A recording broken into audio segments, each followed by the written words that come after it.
ان الحمد للہ نحمده ونستعینه ونستغفره ونعوذ باللہ من شرور انفسنا ومن سیئات اعمالنا من يهده اللہ فلا مضل له ومن يضلل فلا هادی له واشهد ان لا الہ الا اللہ وحدہ لا شریک له واشهد ان محمدا عبدہ ورسولہ اما بعد فإن خير الحديث كتاب الله وخير الهدي هدي محمد صلى الله عليه وآله وسلم وشر الأمور محدثاتها وكل محدثة بدعة وكل بدعة ضلالة وكل ضلالة في النار.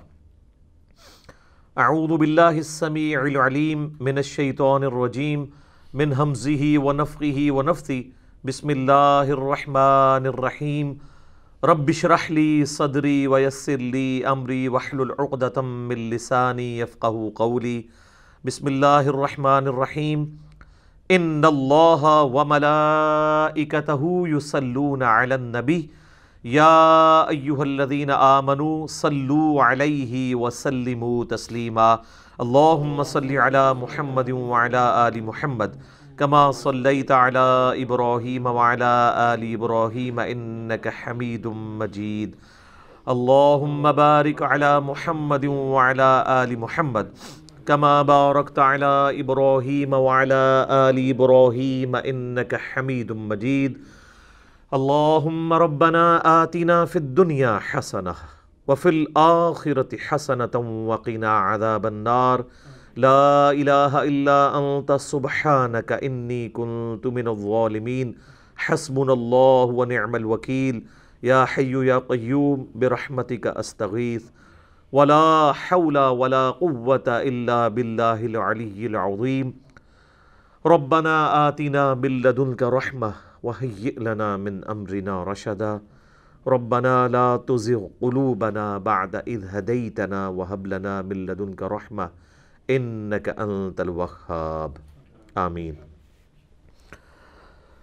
الحمدللہ آج 15 مارچ 2020 کی قرآن کلاس نمبر 20 کے سلسلہ میں انشاءاللہ ہماری یہ اسٹوڈیو ریکارڈنگ ہونے جا رہی ہے، کیونکہ پاکستان کے اندر چونکہ آپ کو پتہ ہے آج کل اوپن جو پبلک گیدرنگ ہے زیادہ تعداد کے اندر اس کے اوپر گورنمنٹ کی طرف سے پابندی ہے، اس لیے ہم نے بالکل لمیٹڈ جو لوگ تھے ان کو یہاں پہ انوائٹ کیا ہے تاکہ ہماری یہ قرآن کلاسز کی اسٹوڈیو ریکارڈنگ کا سلسلہ جاری رہے انشاءاللہ تعالی. آج انشاءاللہ تعالی ہم سورۃ البقرہ کی آیت نمبر 120 سے آنورڈ لے کے چلیں گے اور انشاءاللہ آج ہمارا پارہ نمبر 1 کمپلیٹ بھی ہو جائے گا انشاءاللہ تعالی. میرے بھائیو، یہ جو سورۃ البقرہ کی آیت نمبر 120 ہے یہ بہت اہم ترین آیت ہے جس میں اللہ تعالیٰ نے العلم کی اہمیت کے اوپر زور دیا ہے. پچھلے دنوں آپ کو پتہ ہے کہ ایک بریلوی عالم کی جانب سے علم کی توہین کی گئی، اس کے جواب میں میں نے علم کی فضیلت کے اوپر چند ایک آیات اور احادیث کوٹ کی تھیں. ان میں سے ایک آیت، بنیادی آیت یہی تھی جو سورۃ البقرہ کی آیت نمبر 120 ہے، جس میں اللہ تعالیٰ نے جو انبیاء کا العلم ہے جو وحی کے ذریعے نبیوں کو دیا جاتا ہے اس کی امپورٹنس کے اوپر بڑے زوردار انداز کے اندر ایمفسائز کیا ہے. اعوذ باللہ من الشیطان الرجیم. بسم اللہ الرحمن الرحیم.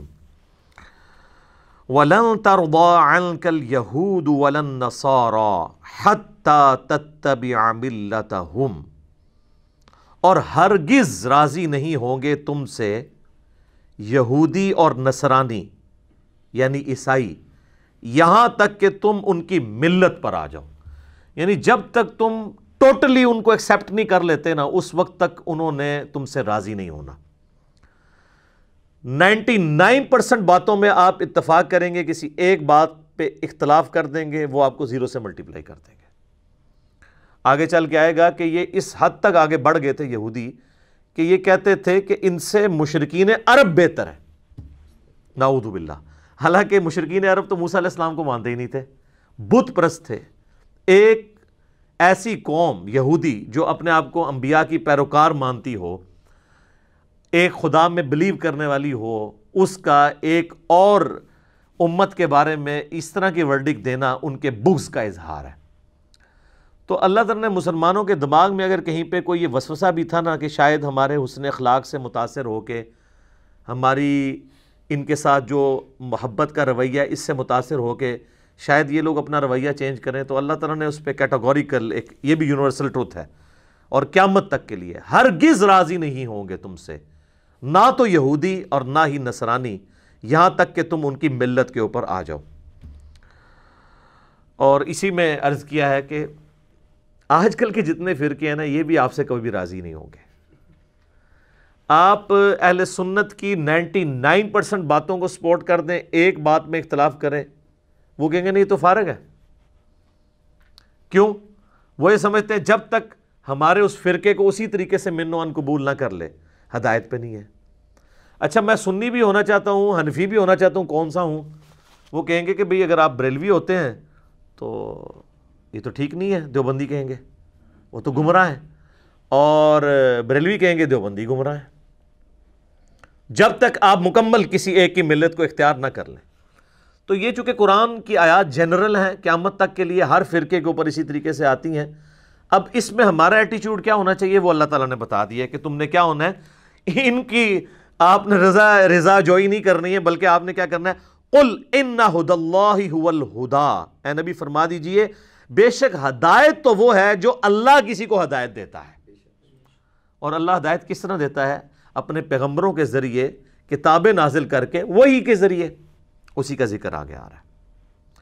وَلَئِنِ اتَّبَعْتَ أَهْوَاءَهُمْ بَعْدَ الَّذِي جَاءَكَ مِنَ الْعِلْمِ، اور بفرض محال اے محبوب صلی اللہ علیہ وآلہ وسلم، اگر آپ نے بھی یہود و نصارہ کی خواہشات کی پیروی کی بعد اس کے کہ آپ کے پاس العلم آ چکا ہے، ڈیفینٹ علم قرآن کی شکل میں، ہدایت کی شکل میں، اس قرآن کے ہوتے ہوئے اگر آپ نے بھی رضا جوئی چاہی یہود و نصارہ کو خوش کرنے کے لیے، کوئی کمپرومائزنگ ایٹیچیوڈ اڈاپٹ کیا، اب یہ اللہ تعالیٰ کا کلام ہے جی، اللہ اور بندے کا معاملہ ہے۔ مَا لَكَ مِنَ اللَّهِ مِن وَلِيٍّ وَلَا نَصِيرٍ، تو اے نبی نہ تو اللہ کے مقابلے پہ آپ کا کوئی دوست ہوگا، نہ کوئی مددگار ہوگا، آپ کا کوئی پشت پناہ نہیں ہوگا اگر آپ نے بھی قرآن سے روح گردانی کر کے یہود و نصارہ کو خوش کرنے کی کوشش کی۔ سر یہی تو ہم آپ سے کہہ رہے ہیں، کیا کہ مرنے سے پہلے اے مسلمان کر لے اس پہ غور، کتابوں کا خدا اور ہے، بابوں کا خدا اور۔ اگر آپ نے کتابوں کی پیروی نہیں کی میرے بھائی، انبیاء کی وحی کو پس پش ڈال دیا، تو اللہ تعالیٰ تو اپنے نبی کو بھی کہہ رہے کہ آپ کا بھی کوئی پشت پناہ اور مددگار نہیں ہوگا اگر آپ نے اس وحی کو چھوڑ دیا۔ تو سر آپ نے اگر بابوں کے پیچھے وحی کو چھوڑ دیا، یہ تو پروفٹ کو کہا جا رہا ہے، دراصل ہمیں سنایا جا رہا ہے، تو ہمارا کون پرسان حال ہوگا۔ اچھا اکثر لوگ کہتے ہیں جی یہ ذرا شعر جو ہے نا اس کو چینج کریں، مرنے سے پہلے اے مسلمان کر لے اس پہ غور، کتابوں کا دین اور ہے اور بابوں کا دین اور۔ اس سے تو اس کا زور ہی ٹوٹ جائے گا۔ دین کی ضرورت ہمیں کیوں ہے؟ اللہ کی شناخت کے لیے۔ اصل بون آف کنٹینشن ہے نا جو ایشو، وہ ہے کہ اللہ نے یہ کائنات بنائی اپنے تعارف کے لیے، اور اپنا تعارف کروایا اس نے انبیاء کے ذریعے، انبیاء کو دی ہیں اس نے کتابیں، اور وہ کتابیں انبیاء نے امت تک پہنچائی ہیں۔ کس لیے؟ دین پہ چلنا مقصد تھا؟ نہیں، دین تو ایک راستہ ہے، مقصد اللہ تک پہنچنا ہے۔ تو ہمارا یہ دعویٰ ہے کہ ہمارے بزرگوں نے اکثر اوقات ہمیں جس خدا کی کوالٹیز کا تعارف کروایا ہے وہ نہیں ہے جس کی کوالٹیز قرآن کے اندر آئی ہیں۔ میرے بھائی آپ اس شعر کی جان نکالنا چاہتے ہیں، اس کی روح ہی یہ ہے کہ خدا کا تعارف ہے اصل مسئلہ۔ تو مرنے سے پہلے اے مسلمان کر لے اس پہ غور، کتابوں کا خدا اور ہے، بابوں کا خدا اور۔ کتابوں کا خدا ہے جس کو آپ نے ماننا ہے، اور یقین کریں جب آپ کتابیں پڑھنا شروع کریں گے تو آپ کے اندر سے آواز آئے گی، کیا؟ نام ہے بابی، نام ہے بابی، میں ہوں مسلم علمی کتابی۔ بالکل یہی چیز جو یہاں قرآن میں آئی ہے کہ کبھی بھی یہود و نصرانی تم سے راضی نہیں ہوں گے۔ تو آپ لوگوں کو میں کہہ دوں کبھی بھی آپ سے نہ وہابی راضی ہوں گے نہ بابی راضی ہوں گے جب تک کہ آپ ان کی ملت پہ نہ آ جائیں۔ تو سر چھوڑ دیں، اعلان برات کر دیں اور کتابوں کے دین کے اوپر آ جائیں۔ یہاں العلم اللہ نے کہا ہے قرآن کو، سنت کو، اس میں اللہ تعالیٰ کے مزاج کا بھی پتہ چلا کہ اللہ تعالیٰ صرف وہ دین آپ سے ایکسیپٹ کرے گا جو العلم کی بنیاد پہ ہوگا، بس۔ باقی اگر کوئی کہتا ہے میرا وجدان، میری کیفیات، میرا سوز و گداز، میرا دل نہیں مانتا، اس کو تو اسلام نے 0 سے ملٹیپلائی کر دیا۔ یہ بالکل ذہن میں ڈالنے بات۔ دل کے ماننے کے اوپر جائیں گے تو کئی ایک چیزیں، اگر میں آپ سے دل کے من، تو یہ کئی لوگ ہیں جو یہ کہتے ہیں دل، جی ہمارا دل نہیں مانتا کہ اللہ تعالیٰ ایک شخص کو صرف 60 سال کی زندگی شرک پر گزارنے کی وجہ سے، کفر پہ گزارنے کی وجہ سے ہمیشہ کی دوزخ میں پھینک دے گا۔ عدل کا تقاضا تو یہ ہے کہ 60 سال کے بدلے دوزخ بھی 60 سال ہو۔ تو اب میں آپ کے دل کو، آپ کی کیفیات کو، آپ کے وجدان کو مانوں یا اس قرآن کو مانوں؟ کہ انہ من یشرک باللہ فقد حرم اللہ علیہ الجنہ ومأواہ النار وما للظالمین من انصار۔ اس میں میرا ایک یوٹیوب پہ کلپ بھی اپلوڈڈ ہے۔ کیا دوزخ ختم کر دی جائے گی؟ بعض لوگوں نے قرآن حکیم کی ایک آیت سے غلط رزلٹ نکالا تھا، تو میں نے اس کا انٹلیکچوئل جواب دیا تھا باقی آیات کی روشنی میں۔ تو العلم کی پیروی کرنی ہے۔ انما یخشی اللہ من عبادہ العلماء، اہل علم کو صرف معرفت۔ یہ ڈگری والی علماء کی بات نہیں ہو رہی۔ اگر وہ کہتا ہے ڈگری والی علماء کی بات ہو رہی ہے تو بریلویوں سے پوچھیں کہ کیا دیوبندیوں کے علماء جنت میں جائیں گے؟ کہ نہیں۔ دیوبندیوں سے بریلویوں کے بارے میں پوچھیں، سنی سے شیعہ کے بارے میں، شیعہ سے سنی کے بارے میں، تو لہٰذا یہ پھر اس کا مطلب ہے کہ یہ وہ نہیں ہے۔ اس سے مراد واقعی وہ علم ہے جو اللہ تعالیٰ نے حضرت آدم علیہ السلام کو جب زمین پہ اتارا ہے، سورۃ البقرہ میں حکم فرمایا قُلْ اهْبِطُوا مِنْهَا جَمِيعًا فَإِمَّا يَأْتِيَنَّكُم مِّنِّي هُدًى فَمَن تَبِعَ هُدَايَا فَلَا خَوْفٌ عَلَيْهِمْ وَلَا هُمْ يَحْزَنُونَ۔ وہ یہ اسی پہ تو سر 100 نمبر مجلس ریکارڈ کروائی ہے، وہ ضرور دیکھیں۔ کتابوں کا خدا اور ہے، بابوں کا خدا اور۔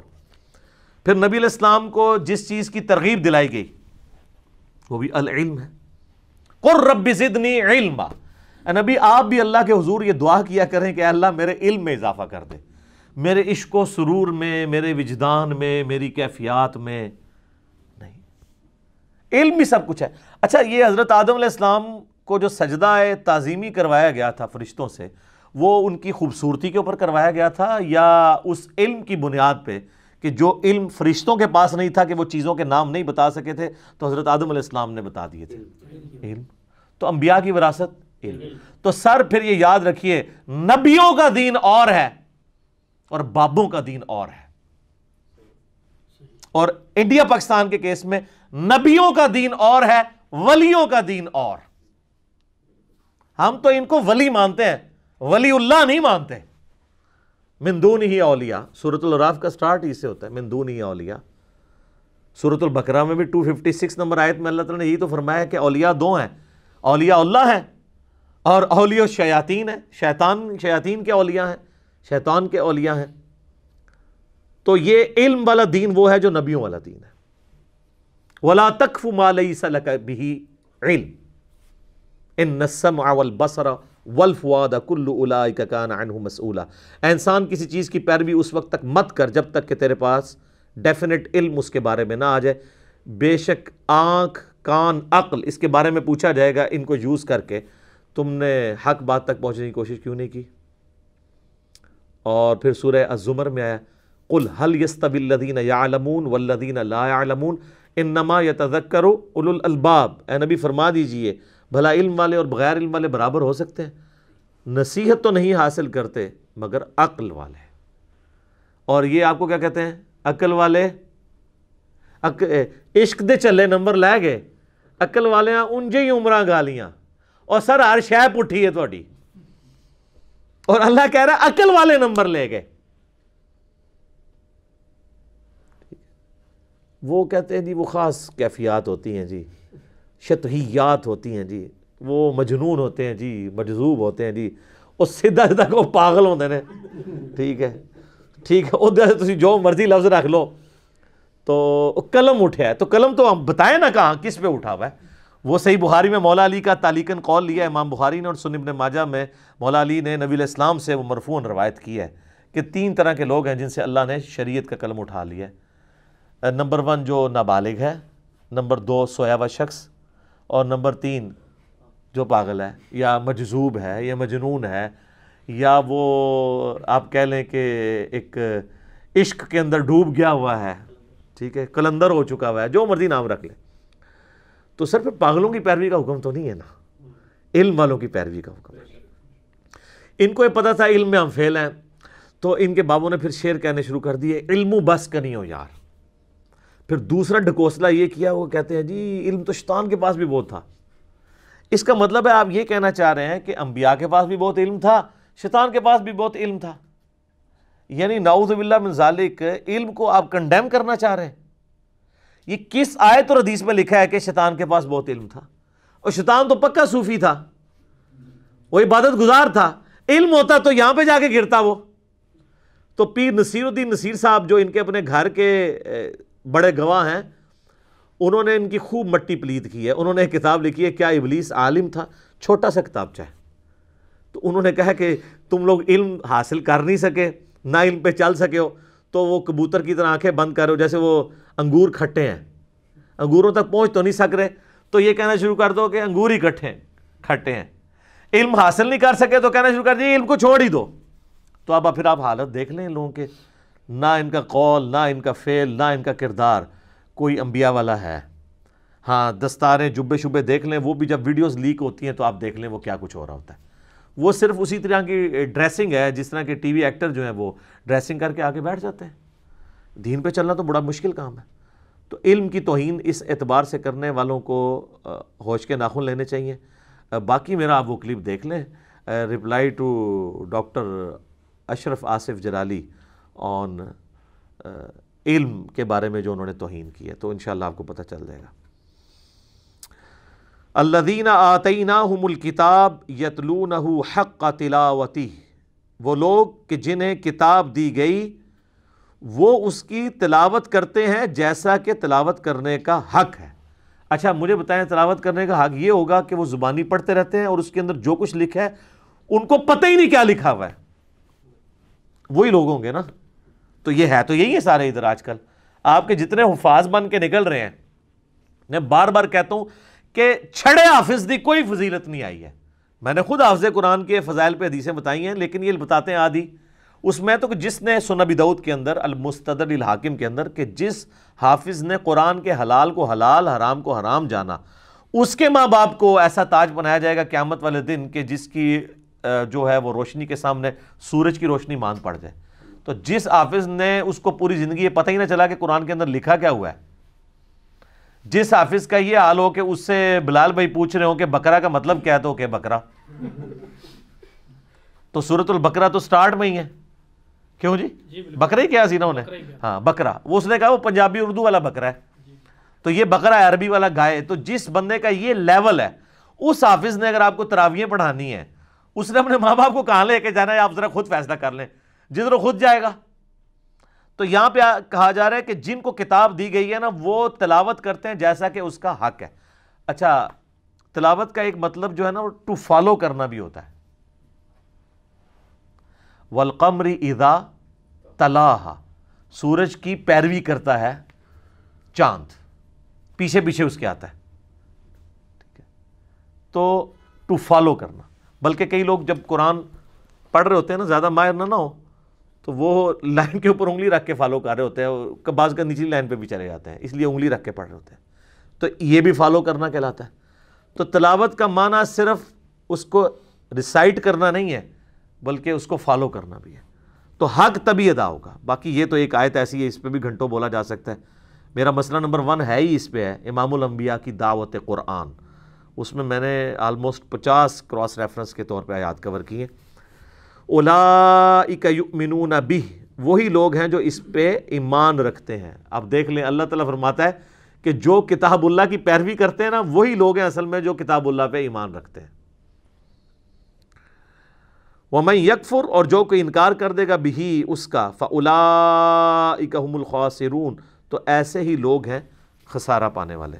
یہاں الکتاب سے مراد یہود و نصارہ کی کتابیں بھی ہیں جو ان کو اپنے وقت کے پیغمبروں کے ذریعے دی گئیں، اور ہمارے نبی علیہ السلام کی کتاب بھی مراد ہے کہ جو اللہ تعالیٰ نے اس امت کے لیے ایک کتاب دی. یا بنی اسرائیل، اب یہ وہی آیت ہے جس سے مقدمہ سٹارٹ ہوا تھا بنی اسرائیل کے خلاف، مسلسل 9 رکوع. یہ وہی آیت پھر ریپیٹ ہو رہی ہے.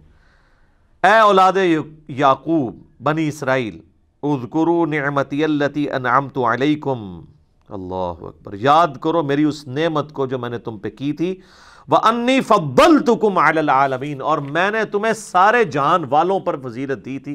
اپنے زمانے میں تمہارے جیسا کوئی بھی نہیں تھا. سر تھا؟ آج کوئی نہیں ہے اس طرح کا لاڈلا. 40 سال تک جن کے سر پہ صحرائے سینا کے اندر مسلسل بادلوں کا سایہ رہا، 40 سال تک جو لوگ مسلسل من و سلوہ کھاتے رہے، کوئی انہوں نے مزدوری نہیں کی. رات کے وقت ایک شبنم کی طرح قطرے گرتے تھے، صبح وہ بندیاں بن جاتی تھی میٹھی، کھا لیتے تھے. اور غولوں کے غول سلوہ پرندے آتے تھے جن کو پکا کے کھاتے تھے. وہ خود بخود شکار ہونے کے لیے تیار تھے. جنتی خوراکیں کھاتے رہے 40 سال تک. سایہ بھی اللہ نے دیا، ٹھیک ہے جی، اور وقت کا پیغمبر بھی ہر وقت موجود بیچ میں گائیڈنس کے لیے. روحانی گائیڈنس بھی موجود ہے، دنیاوی گائیڈنس بھی موجود ہے، ریسورسز موجود ہیں. ہمارے انڈیا پاکستان بنگلہ دیش میں اکثر گھروں میں لڑائیاں جو ہے وہ فائنینشیل ایشوز کی وجہ سے ہوتی ہیں نا. خرچہ نہیں چل رہا ہوتا تو میاں بیوی آپس میں لڑ پڑتے ہیں. بیوی کہتی ہے میرے خرچے نہیں پورے کر رہے، خامد کہتا ہے میں پورا دن مزدوری کر کے آتا ہوں، یہ پیسوں کی حفاظت نہیں کرتی. یہ تو سب کچھ ہی ختم. 12 لاکھ کا لشکر. اس طرح کی لاڈلی کوئی امت ہے؟ 3 کتابیں بھیج دیں اللہ نے. اور بخاری مسلم میں آتا ہے کہ بنی اسرائیل کا انتظام مسلسل انبیاء کے ہاتھوں میں رہا. ایک نبی فوت ہونے سے پہلے دوسرے نبی کو اپنا خلیفہ بنا کے جاتا تھا. حضرت موسیٰ سے لے کے حضرت عیسیٰ علیہ السلام تک 1400 سال کے اندر، یہ بھی 1400 سال ہے، 1400 سال کے اندر کوئی ایک لمحہ بنی اسرائیل پہ ایسا نہیں آیا کہ وقت کا پیغمبر موجود نہ ہو. تو سر لڑائی تو ہونی کوئی نہیں نا. آج فرقے کیوں بنے ہوئے ہیں؟ کیونکہ ایک لیڈر نہیں ہے. نبی علیہ السلام جب تک دنیا میں موجود تھے کوئی لڑائی نہیں تھی، سب ایک لیڈر کے اوپر متفق تھے. حتیٰ کہ کئی موقع کے اوپر بخاری مسلم میں آتا ہے تلواریں نکلی ہیں تو نبی علیہ السلام صرف ممبر پہ چڑھ کے کہتے تھے یہ کیا جاہلیت کی بات ہے، چھوڑو، سب ادھر ہی پھینک دیتے تھے. لیکن نبی علیہ السلام جب دنیا سے چلے گئے ہیں تو جنگ جمل بھی ہوئی ہے، جنگ صفین بھی ہوئی ہے، جنگ نہروان بھی ہوئی ہے. ایک شخصیت کے اوپر لوگ ایگری نہیں ہوئے. یہ پیغمبر کا ہی معجزہ ہوتا ہے کہ وہ دنیا میں موجود ہو تو لوگ اس کے اوپر ایگری کر جائیں. یہ پروٹوکول کسی کا نہیں ہو سکتا. اور آخرت جب آنے والی ہوگی قیامت کا دن، اس سے پہلے جو نشست ثانیہ اسلام کی ہونی ہے اس میں بھی آپ دیکھیں کہ حضرت امام مہدی علیہ السلام تو انیشیل مسلمانوں کے لیڈر کے طور پہ آئیں گے نا. بعد میں جو لیڈرشپ ہے اصل میں وہ تو ایک پیغمبر کے ہاتھ میں آئے گی. حضرت عیسیٰ ابن مریم وہ پیغمبر بھی ہوں گے اور امتی بھی ہوں گے، اور ان کی پیغمبری چھینی نہیں ہوگی اس امتی ہونے کی وجہ سے، کیونکہ بخاری مسلم میں احادیث ہیں کہ اللہ تعالیٰ ان کو وحی کے ذریعے بتائے گا کہ انہوں نے آگے کیا کیا کرنا ہے. ٹھیک ہے، لیکن وہ اپنے جو اس وقت کے پولیٹیکل ایشوز ہیں اس کو لے کے چلیں گے. دین کے حوالے سے کوئی گائیڈ لائن نہیں ہوگی، کیونکہ صحیح مسلم میں الفاظ ہیں کہ عیسیٰ ابن مریم تم میں اتریں گے، اور بخاری مسلم دونوں میں حدیث ہے کہ عیسیٰ ابن مریم قیامت سے پہلے تم میں اتریں گے، صلیب کو توڑ دیں گے، خنزیر کو قتل کر دیں گے، جزیہ موقوف کر دیں گے، جزیہ لینے کی ضرورت نہیں پڑے گی، سارے مسلمان ہو جائیں گے اور دنیا میں امن قائم ہو جائے گا. اور مسلم شریف کے الفاظ ہیں، وہ راوی کہتے ہیں کہ وہ تمہیں اللہ کی کتاب اور تمہارے نبی کی سنت کے مطابق چلائیں گے. یعنی کتابی، ظاہر ہے اس وقت اللہ کی کتاب بھی کتابی شکل میں ہوگی، نبی علیہ السلام کی سنت بھی کتابی شکل میں. ٹھیک ہے، تو انبیاء کرام علیہ السلام کے جو پیروکار بنیں گے انہی کے لیے خیر و بھلائی ہے اس دنیا میں بھی اور آخرت کی زندگی کے اندر بھی انشاءاللہ تعالی. تو یہ اللہ تعالیٰ پھر یہود و نصارہ سے کنکلوڈنگ گفتگو کرتے وقت ایک اور یونیورسل ٹروتھ، اور یہ ٹروتھ بار بار قرآن میں مختلف جگہوں پہ آتا ہے، وَاتَّقُوا يَوْمًا لَا تَجْزِي نَفْسٌ عَن نَفْسٍ، ڈر جاؤ اس قیامت کے دن سے جس دن کوئی جان کسی دوسری جان کے عوض قبول نہیں کی جائے گی. یہاں وہ مشرکین عرب کے جو سردار تھے وہ کہتے تھے کہ ہمارے پیچھے چلو، کل کو پکڑ بھی ہوئی تو ہم اپنا آپ پیش کر دیں گے، تمہیں چھڑوا لیں گے۔ اللہ نے کہا کسی جان کے بدلے کوئی نہیں۔ اچھا دنیا میں یہ عشق مشوقی میں ہوتا ہے کہ میں تیرے لیے جان دے دوں گا، اللہ کہہ رہا ہے کوئی قیامت دن کوئی عشق مشوقی کوئی اس طرح کی شو بھی کرنے کی کوشش کرے گا نا، ویسے تو کسی کی ضرورت نہیں کہ کام کر جائے، ٹھیک ہے، ایسے ہی عشق سارا نکل جائے گا، ایک صرف گرم سلاق کسی نو پھیرو تو لگ پتہ جاتا ہے، ٹھیک ہے نا۔ تو کوئی جان سے دوسری جان بدلے کے طور پہ قبول نہیں کی جائے گی، یونیورسل ٹروتھ دیکھ لیں، نمبر 1 یہ چیز۔ نمبر 2 ولا يقبل منها عدل، اور نہ کسی سے کوئی مالی تاوان، کوئی رشوت کے طور پہ چیز لی جائے گی کہ چلو جی پیسے لے کے چھوڑ دو۔ ولا تنفعها شفاعة ولا هم ينصرون، نہ ہی کسی کی سفارش کام آئے گی اور نہ ہی ان کی مدد کی جائے گی۔ دنیا میں بھی یہی ہوتا ہے نا، جان کے بدلے جان۔ یہ بہت کم کیسز میں ہمارے قبائلی علاقوں میں ہوتا ہے کہ جب کوئی لڑائی ہوتی ہے یا کوئی کسی نے کسی کی بچی کے ساتھ نکاح کر لیا، وہ کہتا ہے جی آپ اس کی بجلی لے جائیں، ایک جان کے بدلے دوسری جان۔ وہاں بھی قبائلی سسٹم میں ہوتا تھا، ایک بندہ ادھر سے قتل ہوتا تھا، وہ ادھر سے ایک کر دیتے تھے، حالانکہ وہ قاتل ضروری نہیں کہ وہ اسی قاتل کو قتل کریں، کوئی ایک بندے کو قتل کر دیا۔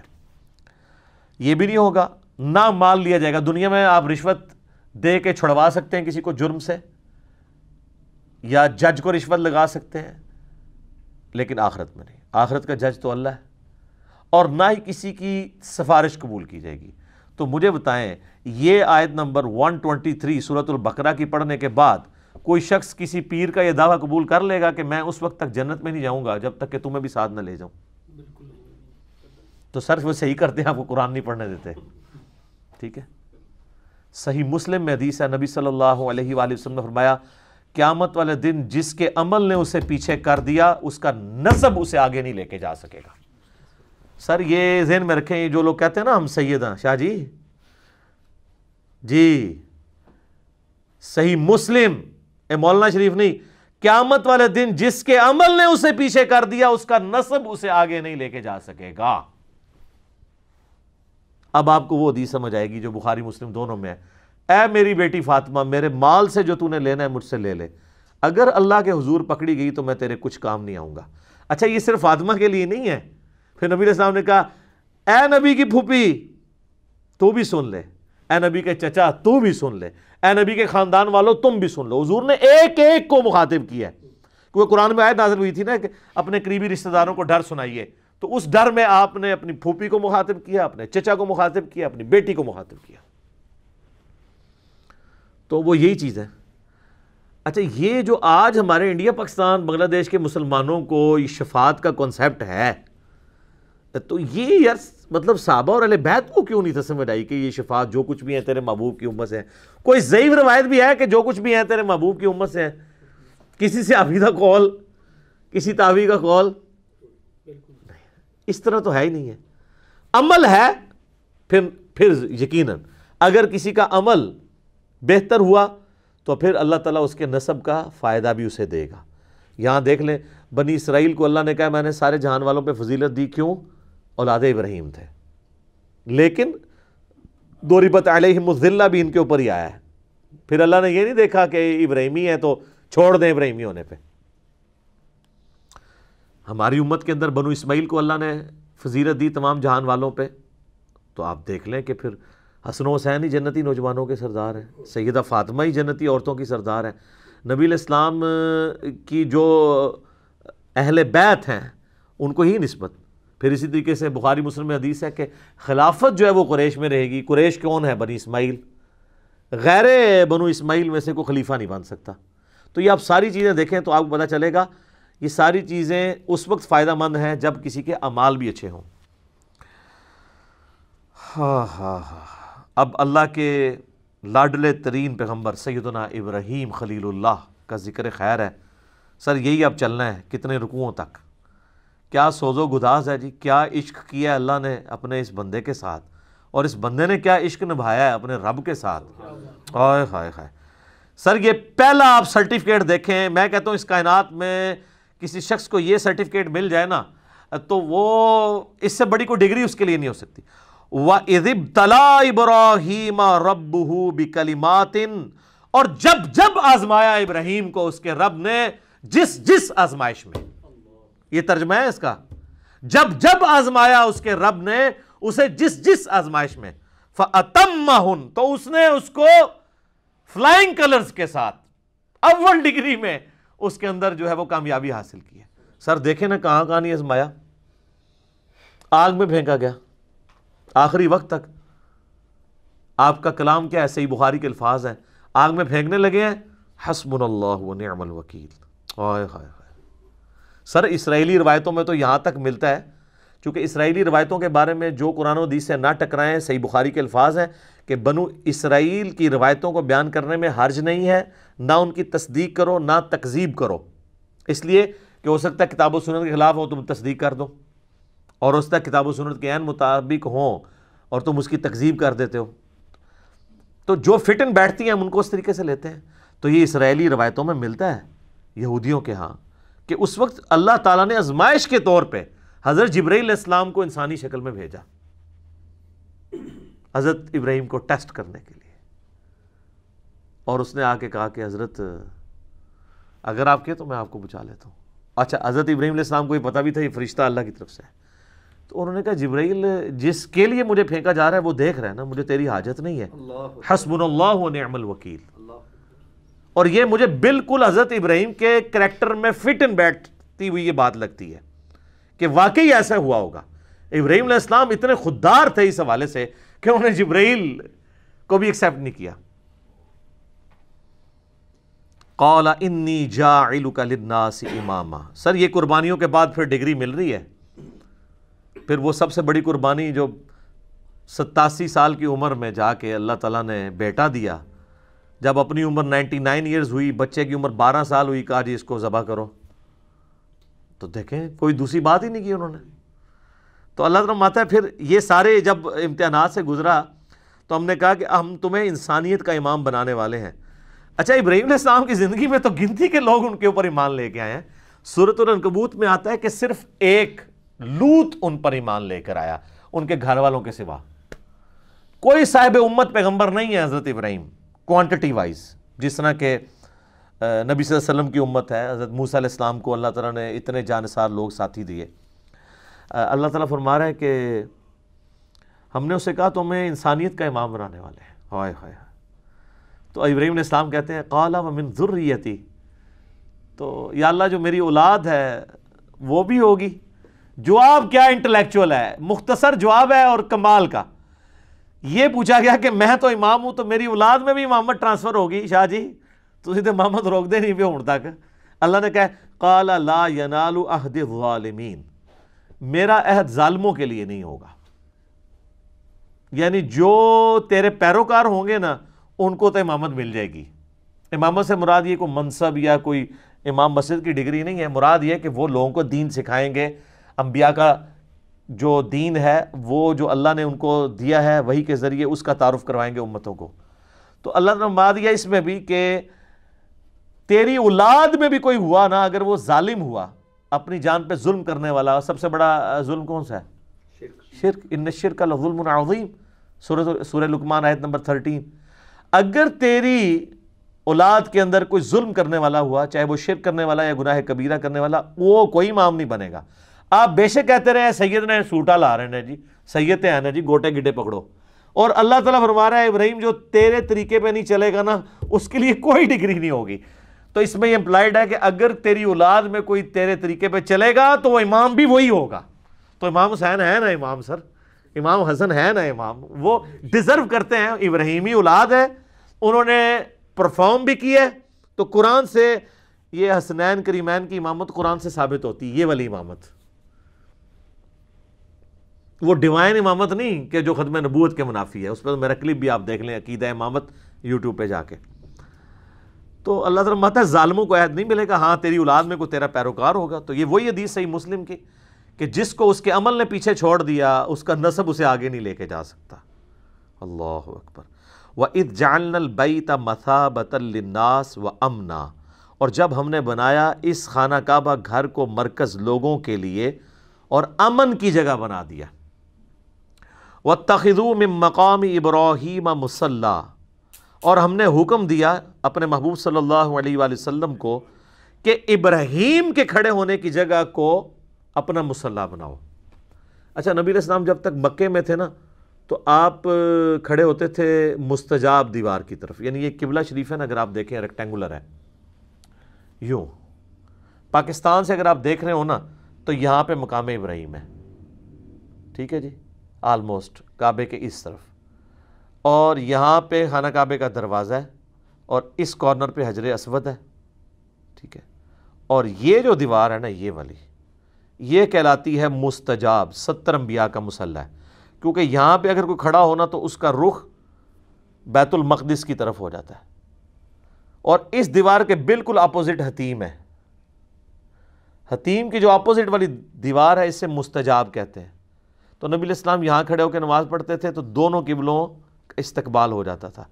حضرت عمر کی خواہش تھی کہ نبی علیہ السلام اپنا مصلی بدلیں، انہوں نے مشورہ بھی دیا۔ بخاری مسلم میں حدیث ہے حضرت عمر کی، آپ عارضی دیکھیں، حضرت عمر کہتے ہیں کہ میں نے 4 باتوں میں اپنے رب کی موافقت کی۔ وہ یہ بھی کہہ سکتے تھے کہ میرے رب نے میری موافقت کی، کیونکہ مشورہ تو پہلے حضرت عمر نے دیا تھا، لیکن حضرت عمر کا یہ ماننا تھا کہ میرے دل میں بھی جو خیال آتا ہے نا وہ بھی تو اللہ کی طرف سے ہی آتا ہے۔ ایک انہوں نے کہا کہ میں نے نبی علیہ السلام کو مشورہ دیا تھا کہ ابراہیم کے کھڑے ہونے کی جگہ کو نا مصلی بنایا جائے، جب آپ یہاں پہ کھڑے ہوں گے تو پھر اعلانیہ ہوگا کہ اب وہ تو قبلہ گیا، اب صرف یہ ہے۔ تو دوسرا مشورہ دیا تھا کہ آپ کی جو ازواج ہیں یہ رات کو جب قضائے حاجت کے لیے نکلتی ہیں تو پردے کا حکم ان کو دیں، تو آیت پردہ نازل ہوگی۔ تیسرا منافقین کا جنازہ آپ نہ پڑھیں، تو سورہ توبہ میں آ گیا اندھا آپ نے کسی منافق کا جنازہ نہیں پڑھنا۔ چوتھا غزوہ بدر کے قیدی جو ہیں ان کو قتل کیا جائے، حضور رقیق القلب تھے، حضور نے فدیہ لے کے چھوڑ دیا، وہاں پہ بھی آیات نازل ہوئی کہ ان کو قتل کرنا چاہیے تھا، چلو اب جو ہوا وہ ٹھیک۔ یہ 4 باتوں پہ، اس میں سے ایک یہ تھی۔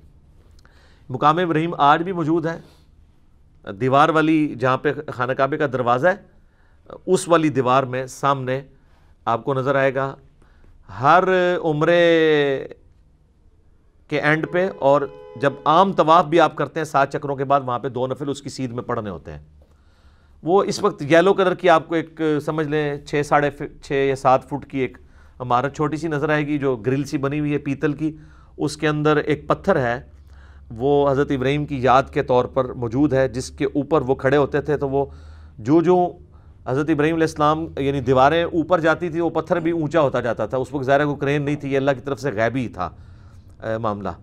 تو اینڈ پہ اس پتھر کے اوپر حضرت ابراہیم علیہ السلام کے قدموں کے نشان بھی موجود ہیں، حالانکہ وہ ہارڈ چیز ہے، نرم چیز نہیں ہے۔ آج کل تو آپ ڈال سکتے ہیں نشان، سیمنٹ والی جگہ پہ ڈالیں بعد میں خشک کر لیں، لیکن ٹینچر پتھر کے اوپر، چٹیل پتھر کے اوپر، یہ احتراماً اللہ تعالیٰ نے ایک معجزے کے طور، وہ آج تک وہ پتھر بھی وہاں موجود ہے، لیکن وہ آپ کو بڑی مشکل سے، ویسے اس کی تصویروں سے آپ اوپر سے جو لی ہوئی اندر سے اس میں سے آپ کو پاؤں کے نشان نظر آ جائیں گے ابراہیم علیہ السلام کے، باقی مشکل سے نظر آتے ہیں کیونکہ اس پتھر کے اوپر بھی انہوں نے ایک میٹل سا چڑھا دیا ہوا ہے، تو وہ ایگزیکٹ اتنا وہ قریب سے نظر نہیں آتا۔ تو وہاں پہ حضرت ابراہیم علیہ السلام کا وہ مصلی، اور آپ دیکھیں انہوں نے جو سلطنت عثمانیہ کے اندر کم از کم 300 سال تک 4 مصلی ڈال کے رکھے، وہاں پہ بھی یہی جھگڑا رہتا تھا، تو وہ مصلی کوئی بھی تیار ہی نہیں ہوا۔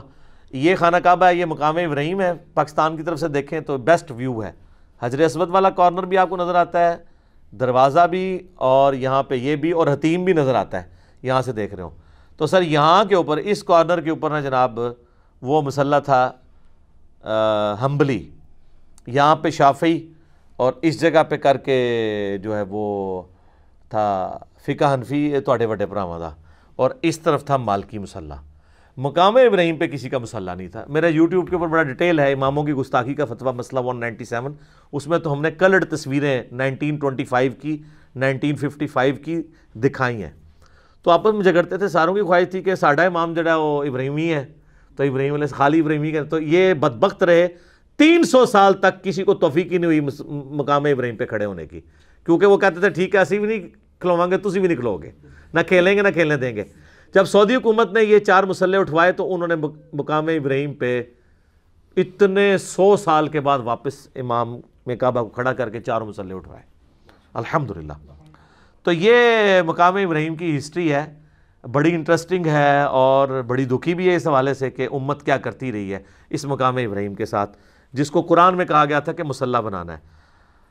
وَأَهِدْنَا إِلَىٰ إِبْرَاهِيمَ وَإِسْمَاعِيلَ، اور ہم نے ابراہیم سے اور اسماعیل سے یہ عہد لیا تھا، ان کے بیٹے اسماعیل سے، أَن طَهِّرَ بَيْتِيَ لِلطَّائِفِينَ وَالْعَاكِفِينَ وَالرُّكَّعِ السُّجُودِ۔ یار دیکھیں پیغمبروں کو اللہ کہہ رہا ہے، سب سے جلیل القدر پیغمبر اور اس کا بڑا بیٹا اسماعیل، اللہ کہہ رہا ہے ہم نے دونوں باپ بیٹا دونوں پیغمبروں کو کہا کہ صفائی کرو ہمارے گھر کی، یہاں پہ طواف کرنے والوں کے لیے، اعتکاف کرنے والوں کے لیے اور رکوع اور سجود ادا کرنے والوں کے لیے میرے گھر کو صاف رکھو۔ مسجد کی صفائی کرنا کس کی سنت ہے؟ نبیوں کی، اور یہ کام کس نے اسائن کیا ہے؟ اللہ نے۔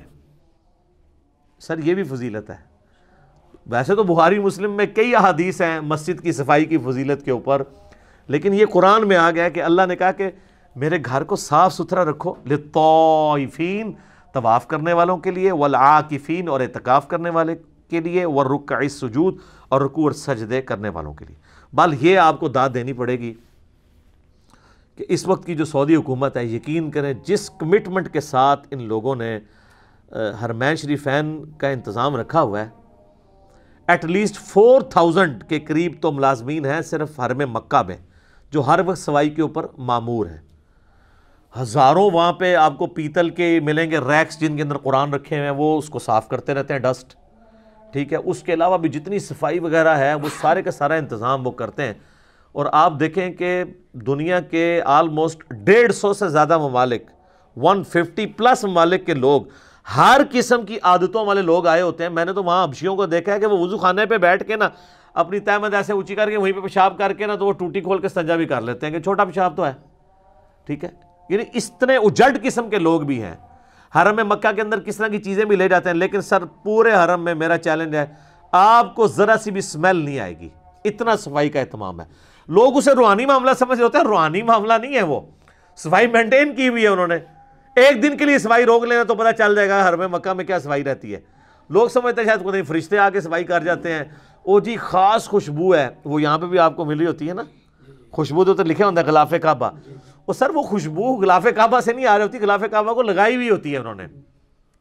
وہاں ٹپیکل ایک سمیل آپ کو تھرو آؤٹ آتی بڑی اچھی سی، وہ اس صرف کی ہے جو وہ وہاں پہ ڈٹرجنٹ بلکہ کہنا چاہیے، صرف تو ایک خاص کمپنی کے ایک برانڈ کا نام ہے ڈٹرجنٹ جس سے وہ صفائی کرتے ہیں۔ اور دیکھیں اہتمام یہ ہے کہ وہاں پہ انہوں نے وہ جو گاڑیاں صفائی والی رکھی ہیں وہ بھی بجلی کی چارج ہے، کوئی انجن نہیں ہے ان کے اندر، بیٹری کے اوپر چلتی ہیں، کوئی آواز نہیں، آپ کے پاس وہ چل رہی ہیں آپ کو آواز آنی نہیں، ظاہر ہے وہ بیٹری والی ہے۔ اور وہ طواف کعبہ روکے بغیر اس طریقے سے بیچ میں انٹر ہو کے ساتھ ساتھ صفائی کرتے جاتے ہیں، طواف بھی جاری رہتا ہے، اتنا بہترین انتظام کیا ہوا ہے۔ تو وہ آج تک وہ معاملہ الحمدللہ اس طریقے سے جاری ہے۔ وَإِذْ قَالَ إِبْرَاهِيمُ رَبِّ اجْعَلْ هَذَا بَلَدًا آمِنًا، اور یاد کرو جب ابراہیم علیہ السلام نے اپنے رب کے حضور یہ دعا کی تھی، اے اللہ اس شہر مکہ کو امن والا بنا دے، وَارْزُقْ أَهْلَهُ مِنَ الثَّمَرَاتِ، اور اس کے رہنے والے باشندوں کو مختلف قسم کے پھلوں سے نواز۔ اور دیکھیں ابراہیم علیہ السلام کی دعا کیسی قبول ہوئی ہے کہ بالکل بنجر زمین ہے مکے کی، کوئی چیز نہیں وہاں پہ اگتی۔ مدینہ شریف تو پھر بھی زرخیز زمین ہے، کھجوریں اگتی ہیں، چٹیل پہاڑ ہیں اور پہاڑوں میں بھی وادی ہے، اس کے چاروں طرف پہاڑ ہیں، اور یہ آپ کو بلڈنگز کی وجہ سے وہ نظر نہیں آتے ہیں، ابھی بھی پہاڑ ہیں، یہ سینٹر میں ایک چھوٹی سی وادی ہے، اسی لیے جب یہ بارشیں ہوتی تھی نا تو یہ پانی بھر جاتا تھا۔ یہ تو اب موٹریں لگی ہوئی ہیں نا، ادروائز جو باہر کی زمین ہے ایٹ لیسٹ اس سے یہ 50-60 فٹ نیچے ہے خانہ کعبہ جو ہے، جو باہر کی سڑکیں ہیں۔ تو اگر موٹریں نہ لگی ہوں نا تو جب نہیں ہوتی تھی پہلے، آپ ذرا دیکھیں آج سے 100 سال پہلے کی تصویریں بھی ہیں، لوگ تیر کے طواف کعبہ کر رہے ہیں، پانی نکال نہیں سکتے تھے اس وقت، اتنی موٹریں نہیں ہوتی تھی، سارے پہاڑوں کا پانی جمع ہو کے نا جس طرح آپ کی یہاں پہ کے اندر کہاڑ آ گئی ہے، تو اب سب سے گہری جگہ ہی حرم مکہ ہوتی تھی، وہیں پہ آ کے مطاف میں سارا پانی جمع ہو جاتا تھا، پھر لوگ بالٹیوں سے نکالتے تھے یا دھوپ سے خشک ہوتا تھا جب خشک ہوتا تھا۔ اب تو جناب پانی گھس ہی نہیں سکتا، وہ باہر سے سک کر لیتے ہیں، ٹھیک ہے، ایسا زبردست، اور کوئی چیز نہیں اگتی، لیکن دنیا کا کوئی آپ فروٹ، کوئی برانڈ کھانے والا، پہننے والا، اوڑھنے والا وہاں پہ ملے گا۔ اور آج سے نہیں سر، صدیوں سے کیونکہ وہاں کی اکانومی اس اعتبار سے تو چل رہی ہے نا کہ پوری دنیا سے لوگ وہاں آتے ہیں، تو یہ اب تھوڑا ایڈوانس دور ہے. ورنہ پہلے کیا ہوتا تھا، آپ ذرا اپنے بڑے بوڑھوں سے پوچھیں نا، تو لوگ اپنے گھروں سے بیچنے والا سامان لے کے جاتے تھے. مثلا پوری دنیا میں جو مسالہ جاتا ہے نا، وہ انڈیا، پاکستان، بنگلہ دیش، ان علاقوں کے ہیں. چاول، گندم، یہ چیزیں تو وہاں ہوتی نہیں ہیں، وہ تو بیچارے کھجور کھانے والے لوگ ہیں. ٹھیک ہے، تو یہاں سے لوگ حج پہ جب جاتے تھے نا، تو اپنے قافلوں پہ سامان لاد کے لے جاتے تھے، وہاں جا کے وہاں حاجیوں کو بیچتے تھے. ظاہر ہے اب جن علاقوں میں وہ چیزیں نہیں ہیں وہ خرید لیتے تھے، جو ان کی چیزیں ہیں وہ ان کو بیچتے تھے. بارٹر سسٹم چل رہا تھا، ان کی چیزیں ان کو، وہاں پہ کاروبار بھی کرتے تھے. ابھی بھی جو سمجھدار لوگ ہیں وہ کر رہے ہوتے ہیں کاروبار، لیکن اس بڑے پیمانے پہ نہیں. تو اس کی برکت سے صدیوں سے یہ صورتحال ہے کہ پوری دنیا کے فروٹ آپ کو وہاں پہ ملتے ہیں. اب تو سر ویسے ہی آپ چلے جائیں تو پاکستان کا جو آپ فروٹ کہیں، پاکستان کا کیلا، سیب، آم، انگور، کوئی چیز کہیں، اس جگہ پہ مل رہا ہے جہاں کوئی چیز نہیں. تو یہ اللہ تعالیٰ نے، یہ کوئی شخص یہ کہہ سکتا ہے کہ یہ برکات تو آج کئی یورپین اور امریکن سٹیز کو بھی حاصل ہیں جہاں پہ چیزیں نہیں ہیں. آج تو ہم مان سکتے ہیں کہ یہ برکت ہے انٹرنیشنل فلائٹس کی، کارگو کی اور تجارت کی. یہ اس زمانے کی بات ہو رہی ہے جب یہ چیزیں نہیں بھی تھی، تب بھی مکہ اس طریقے سے تھا. اور آج بھی دنیا کی سب سے بڑی ایک ٹورزم کے اعتبار سے اگر کوئی پلیس ہے کہ جہاں پہ لوگ جاتے ہیں تو وہ حرم مکہ ہی ہے اور حرم مدینہ. من آمن منہم باللہ والیوم الآخر، ان کے لیے جو ایمان لائے اللہ پر اور روز آخرت کے اوپر. اچھا یہاں پہ میں عرض کر دوں، بخاری مسلم میں حدیث ہے، نبی علیہ السلام نے دعا کیا، اللہ نے مکے کو حرم بنایا تھا، میں مدینے کو، حضرت ابراہیم نے مکے کو حرم بنانے کی ریکویسٹ کی تھی اور تو نے اے اللہ بنا دیا، میں مدینے کو حرم ڈکلیئر کرتا ہوں. اے اللہ مدینے کی محبت ہمارے دلوں میں مکے کی طرح کر، بلکہ اس سے بھی بڑھ کے کر دے. اے اللہ مدینے کے مد میں برکت عطا فرما، مدینے کے سا میں برکت عطا فرما. یہ میئرمنٹ کے انسٹرومنٹ سے، جس طرح آج کل میٹرز ہیں، کیجیز ہیں. اور نبی علیہ السلام نے کتنی دعائیں کی مدینے کے لیے. پھر مسلم شریف کے الفاظ ہیں، جو مدینے کے مصائب پہ صبر کرے گا میں اس کا شفیع بنوں گا. صحیح مسلم کے الفاظ ہیں، ایک زمانہ آئے گا لوگ مدینہ چھوڑ کے چلے جائیں گے، کاش ان کو پتہ ہوتا مدینہ ہی ان کے لیے سب سے بہتر جگہ ہے. جامعہ ترمذی میں حدیث ہے، ہو سکے تو مدینے میں مرو، یعنی اپنی سکونت وہاں اختیار کرو. جو مدینے میں مرے گا قیامت والے دن میں اس کی شفاعت کروں گا. اسی لیے بخاری میں آتا ہے نا، حضرت عمر دعا کیا کرتے تھے، اے اللہ مجھے مدینے میں موت اور شہادت کی موت عطا فرمانا. اور بخاری میں آتا ہے اللہ تعالیٰ نے دونوں دعائیں ان کی قبول بھی کی ہیں، شہادت کی موت بھی ملی اور مدینہ شریف میں بھی. اور میں سمجھتا ہوں اس سے بڑی فضیلت روضہ شریف میں ساتھ دفن ہونا ہے، جنت کے ٹکڑے میں. بخاری مسلم میں حدیث ہے، میرے گھر سے میرا ممبر جنت کا ٹکڑا ہے. اور امام بخاری نے اس پہ باب باندھا ہے، قبر رسول سے ممبر رسول جنت ہے. کیونکہ آج نبی علیہ السلام کے اسی گھر میں، سیدہ عائشہ کے حجرے میں سلام اللہ علیہا، نبی علیہ السلام کی قبر مبارک ہے. اور حضرت عمر نے، بخاری میں بڑی دردناک حدیث ہے، اپنے بیٹے کو بھیجا جب آپ کو زخم لگا اور معدہ کٹ گیا، کھانا بھی نہیں رکتا تھا، جو کھاتے تھے نکل جاتا تھا، اور ان کو اب لگا کہ میں نہیں بچ پاؤں گا. تو انہوں نے اپنے بیٹے کو کہا کہ جا کے سیدہ عائشہ کے پاس جا کے کہو کہ عمر ابن خطاب سلام عرض کرتا ہے اور چاہتا ہے اپنے دو ساتھیوں رسول اللہ اور ابو بکر کے ساتھ دفن ہو. اور تم نے یہ نہیں کہنا کہ امیر المومنین، بلکہ کہنا عمر ابن خطاب، کیونکہ مجھے، یعنی ان کو ایک خدشہ تھا کہ وہ امیر المومنین کا حکم ماننا تو ضروری ہے نا، وَأُولِي الْأَمْرِ مِنْكُمْ. ٹھیک ہے، جس کے تحت ہم نے بھی یہاں پہ اب اسٹوڈیو ریکارڈنگ شروع کر دی ہے اپنے امیر المومنین کے حکم کی وجہ سے، کرونا وائرس کے تحت. تو اماں عائشہ نے کہا وہ تو میں نے اپنے لیے قبر کی جگہ رکھی تھی، آج میں عمر کو اپنے پہ ترجیح دیتی ہوں. پھر آ کے ابن عمر نے جب بتایا تو حضرت عمر نے کہا کہ واللہ میرے لیے اس سے بہتر کوئی نعمت نہیں تھی کہ مجھے نبی علیہ السلام کے ساتھ مدفن نصیب ہو. الحمدللہ. آپ دیکھیں قیامت والے دن لوگ قبرستان سے جب نکلیں گے تو اپنے اپنے پڑوسی اس کے، جس طرح یہاں بیچارے اب بریلوی دیوبندی ایک دوسرے کو سلام نہیں کرتے، اہل حدیث مسجدیں لاد ہیں، تو جب قبروں میں تو قبرستان تو ویسے سانجھے ہیں. ابھی تک شکر ہے یہ بدعت نہیں آئی ہے کہ بریلویاں دا قبرستان ہے، دیوبندیاں دا ہے، اہل حدیثاں دا ہے، شیعہ دا ہے، سنیاں دا. خاندانی بنیادوں پہ ضرور قبرستان ہے کہ یہ مغلوں کا ہے، یہ جاٹوں کا ہے، یہ رائیوں کا ہے، لیکن اس اعتبار سے نہیں ہے.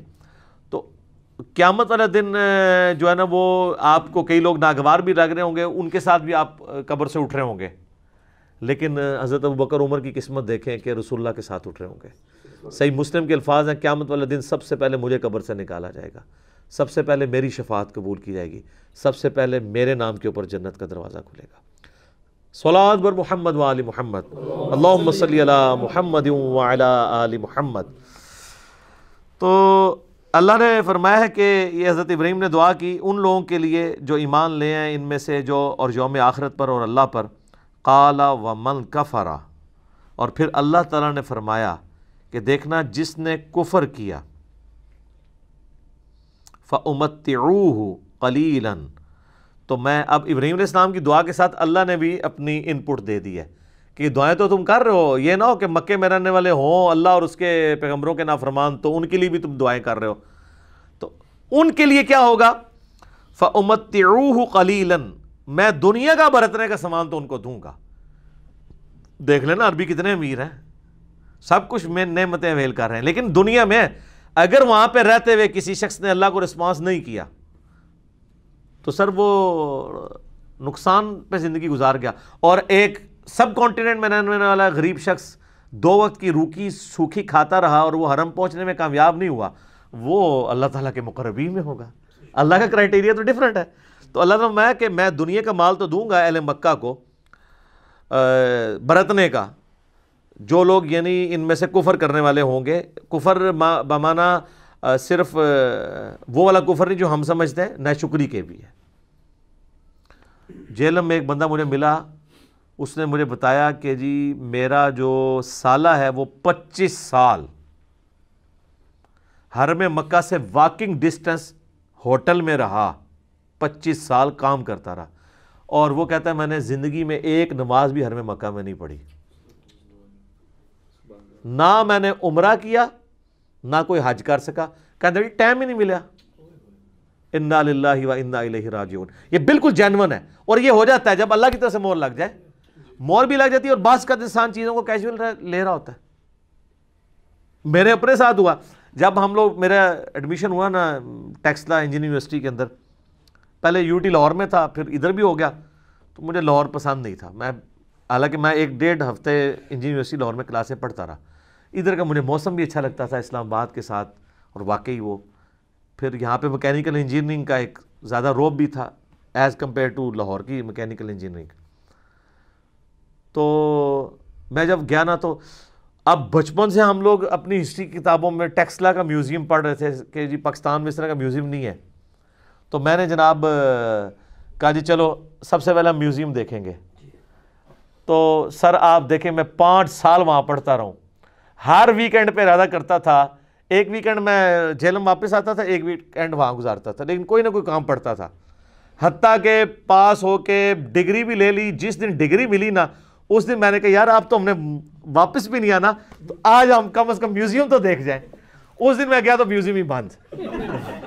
تو سر یہ آج اس بات کو سمجھ لیں 20 سال ہو چکے ہیں، 2001 جون میں فارغ ہوا تھا انجینئرنگ یونیورسٹی سے، تو میں نہیں میوزیم دیکھ سکا۔ اس سے پہلے 6 سال یعنی 1995 سے لے کے ابھی تک 25 سال ہو چکے ہیں، میں سینکڑوں دفعہ ٹیکسلا گیا ہوں، اور میوزیم کے آگے سے گزر کے ہماری یونیورسٹی آتی ہے، واکنگ ڈسٹنس پہ ہے، یہ نہ سمجھے کو بہت دور ہے، یونیورسٹی سے واکنگ ڈسٹنس پہ ہے۔ نہیں ٹائم ملا تو یہ ہو جاتا ہوتا ہے اس طرح کا، بل یہ کوئی بدبختی نہیں ہے، وہاں پہ تو وہ ساری وہ بدھ مت کے وہ سارے بت اور وہ سکے رکھے ہوئے ہیں۔ میں مکے کے حوالے سے بات کر رہا ہوں، اللہ فرما رہا ہے دنیا میں تو میں دوں گا، ثم اضطرہ الی عذاب النار، اس کے بعد میں انہیں پھر مجبور کر دوں گا، گھیر گھار کے لے آؤں گا آگ کے عذاب کی طرف۔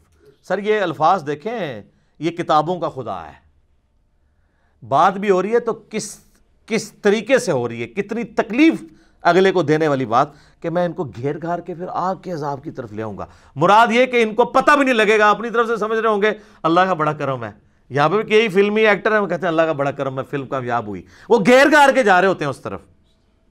وَبِئْسَ الْمَصِيرُ، اور کیا ہی برا ٹھکانہ ہے جہنم۔ اور سر سورۃ الفرقان میں تو آتا ہے کہ جہنم ایک لمحے کے رہنے کے لیے بھی برا ٹھکانہ ہے اور ہمیشہ رہنے کے لیے بھی، کیونکہ بعض لوگ کہتے ہیں نا کہ جی وہ ایک پھیرا ہی لگے گا، پھیرا والا معاملہ نہیں ہے، ایک لمحے کے لیے بھی ایک بری جگہ ہے۔ اللہم اجرنا من النار، اللہم اجرنا من النار، اللہم اجرنا من النار، آمین۔ اللہم من احییتہ منا فاحیہ علی الاسلام ومن توفیتہ منا فتوفہ علی الایمان، آمین۔ خواہش تو تھی میری، لیکن سر یہ آیات متقاضی ہیں کہ ان کو اسی طریقے سے ڈسکشن کی جائے۔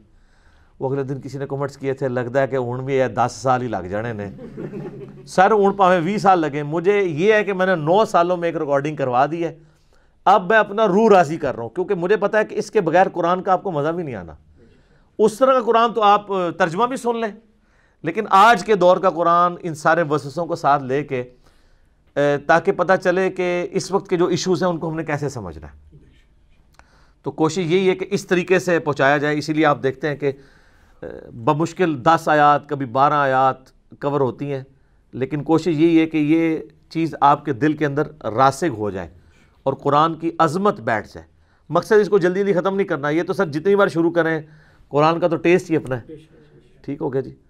تو اللہ تعالیٰ سے دعا ہے جو حق بات میں نے کہی اللہ تعالیٰ ہمارے دلوں میں راسخ فرمائے، اگر جس بات میں میرے منہ سے غلط بات نکل گئی تو اللہ تعالیٰ ہمارے دلوں سے معاف کر دے، ہمیں کتاب و سنت کی تعلیمات پر عمل کر کے دوسرے بھائیوں تک پہنچانے کی توفیق عطا فرمائے، اور اس وقت پوری دنیا کے اندر جو یہ کرونا وائرس کا فتنہ آیا ہے، جس کی وجہ سے مسلمان غیر مسلم سب کے سب تکلیف میں ہیں، اللہ تعالیٰ اس آزمائش سے جلد از جلد پوری انسانیت کو نکالے، اور ہماری اکیڈمی کی رونقیں بھی پھر سے بحال ہوں انشاءاللہ تعالیٰ۔ اس دفعہ بھی کافی بھائی آئے تھے، ہم نے ان کو نیچے سے ہی بھیج دیا، تو میں معذرت خواہ ہوں، ظاہر ہے گورنمنٹ کی طرف سے آرڈر تھا، تو آئندہ کے لیے بھی جب تک اس پلیٹ فارم سے دوبارہ اناؤنسمنٹ نہ ہو تو کوئی بھائی بھی اتوار والے دن نہ آئے، اور یہ جو ہماری اسٹوڈیو ریکارڈنگ ہے یہ اس کا بھی کوئی دن اس اعتبار سے آپ اس کو لوکیٹ نہیں کر سکتے کہ آپ پہنچ جائیں، بس ایک چیز تو کنفرم ہے کہ اتوار والے دن ریکارڈنگ نہیں ہوگی، باقی کوئی بھی ہم ہفتے میں ایک دن رکھ کے ایسا اس کی ریکارڈنگ کروا دیا کریں گے۔ اس لیے دیکھیں کہ میں نے یہ اس کے سٹارٹ میں بھی بولا ہے کہ یہ ہم 15 مارچ والی کلاس ریکارڈ کروا رہے ہیں، اب یہ 16 کو ہو رہی ہے، 17 کو ہو رہی ہے، 13 کو ہو رہی ہے، 14 کو ہو رہی ہے، اس سے کوئی غرض نہیں ہے، اصل مقصد تو یہ ریکارڈنگ ہے، کیونکہ ذرا سی بھی کسی کو بھنک پڑ جائے تو ہمارے جیلم سے ہی اتنے لوگ آ جائیں گے، تو ہم نے صرف لمیٹڈ لوگ جتنے ہمیں الاؤ کیا انتظامیہ نے کہ اتنے لوگ آپ یعنی کر سکتے ہیں، اس سے زیادہ نہ کریں، انہی کو ہی ہم نے کیا ہے۔ تو آئندہ کے لیے جب تک اس پلیٹ فارم سے دوبارہ اناؤنسمنٹ نہ ہو تو کوئی لوگ بھی اتوار والے دن یہاں نہ آئیں، نہ ضد کریں مجھ سے ملاقات کی، یہ پاسبل نہیں ہے، میں ادھر اویلیبل بھی نہیں ہوتا، اور اس کے اتوار کے علاوہ تو ویسے ہی نہیں ہوتے۔ ٹھیک ہوگا جی؟ سبحانک اللہم و بحمدک اشہد ان لا الہ الا انت استغفرک و اتوب الیک۔ ایک چیز رہ گئی ہے وہ بتا دوں، درس کے دوران بعض اوقات اذانیں شروع ہو جاتی ہیں تو ایک وقت میں ایک اذان کا جواب دینا کافی ہوتا ہے، میں اذان کا جواب ہم بعد میں دے لیتے ہوتے ہیں، لیکن علمی مجلس کا تقاضا یہ ہے کہ آپ نماز کو بھی ڈیلے کر سکتے ہیں، جو صحیح مسلم میں اوپر تلے 10 احادیث ہیں 1629 سے لے کے آن ورڈ، کہ بغیر خوف کے، بغیر بارش کے، بغیر سفر کے نمازوں کو جمع کیا، تو یہاں پہ بھی وہ بعض لوگ کہتے ہیں اذان ہو رہی ہے چپ کر جو، ایک اذان کا جواب دینا، یہ نہیں کہ آپ 20 منٹ تک آپ خاموش ہی رہیں گے اور اذانوں کے جواب دیتے رہیں گے، ایک میں ہی خاموش رہنا اور ایک کا جواب دینا ہی ضروری ہے۔ ٹھیک ہے، جزاکم اللہ خیرا وما علینا الا البلاغ۔